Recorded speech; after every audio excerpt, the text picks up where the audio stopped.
I don't know what you're going through, but you have to trust God. Trust that all things are working together for your good.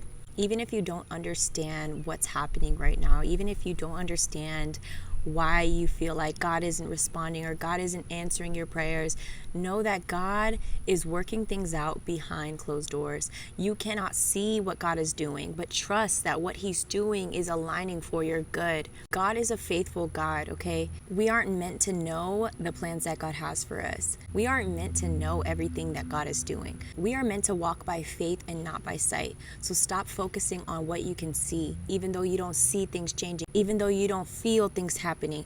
Focus on your faith. Even if you can't see it, it's going to happen. Have faith that God's will prevail in your life. Some of you guys feel like God must not love you, that God is ignoring your prayers, that He's ignoring your tears and your cries, but God hears them. God hears your prayers. He hears your cries.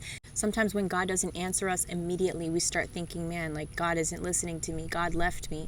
But that's not the truth. The devil is a liar. Understand that God hears you. God's timing is better than our timing. Trust in His perfect will and His perfect timing because He knows what He's doing.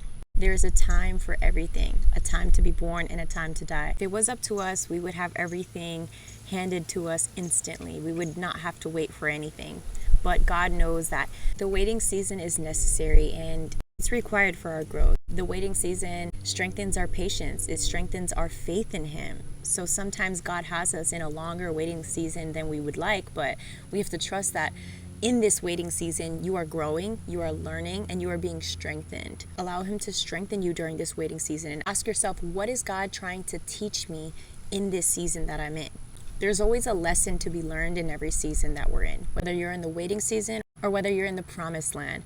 Praise God, okay? Be content wherever you are because there's purpose in that season you're in. I love you guys. Stay encouraged.